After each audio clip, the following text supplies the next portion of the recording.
What comes to your mind when we talk about intelligence? How to measure it and who's more intelligent? Maybe when we were in school, we thought that the most intelligent kid was the one with the higher IQ or the one who did better in math. In reality, there's different kinds of intelligences. As a student and aspiring teacher, I've been intrigued in learning more about the multiple intelligences that exist.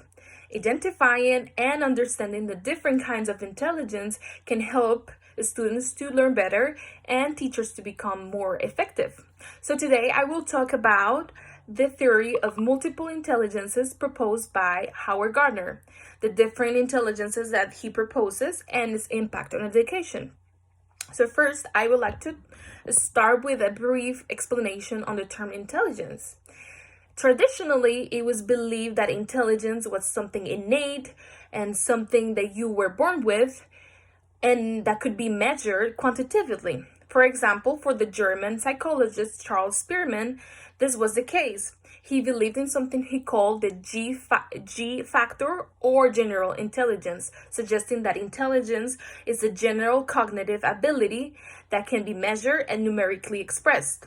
And if somebody do good on a cognitive test, they will do good in the rest of the test. Or if somebody performs badly in a cognitive test, they will perform badly in the rest of the tests.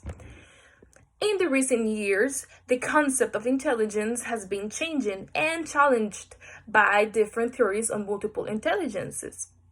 The theory of multiple intelligence proposed by Howard Gardner is one of the most popular approaches of this kind of theories. Howard Gardner said, and I quote, "Human mind is better thought of a series of relatively separate faculties with only loose and non-predictable relations with one another."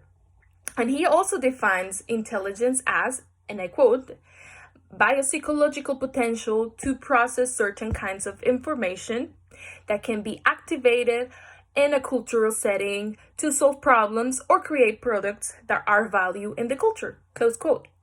So along with this definition, he also proposed the different kinds of intelligence. So in his book, Frames of the Mind, he proposed initially 7 types of intelligences, and then he proposed a new one. So in total, he proposed 8. So I will list them and briefly explain these 8 types of intelligences. The first one is the linguistic intelligence, which involves the sensitivity to spoken and written language, the ability to learn language, and the capacity to use language to accomplish certain goals. The second one is the logical mathematical intelligence, which is the capacity to analyze problems logically, carry out mathematical operations, and investigate issues scientifically. The third one is the musical intelligence, which involves the skill in the performance, composition, appreciation of music patterns. So it encompasses the capacity to recognize and compose musical pitches, tones, and rhythms. The fourth one is the bodily kinesthetic intelligence.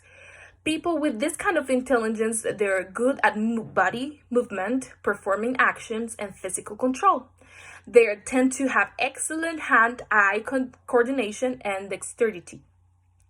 The fifth one is the visual spatial intelligence. People with this kind of intelligence, they're good at visualizing things.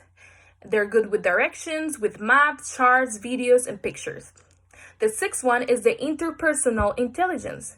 They have a strong understanding of emotions of other people. They're good interacting and understanding other people. The seventh one is interpersonal intelligence. These individuals are good understanding their own feelings and their own beings. And the eighth one, which was the last one he added to the first 8, is the naturalistic intelligence. And these people are in tune with the nature and often are interested in nurturing and exploring the environment.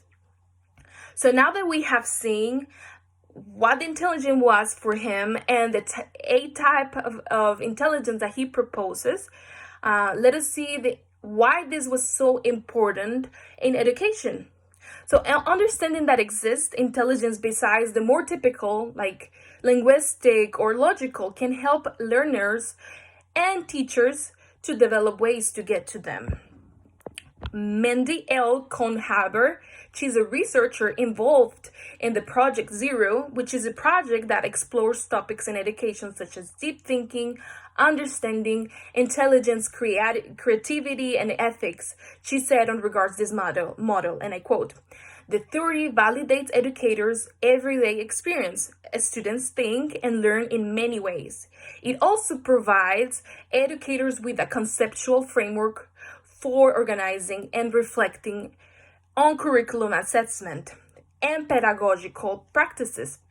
In turn, this reflection has led many educators to develop new approaches that might better meet the needs of range of learners in the classrooms.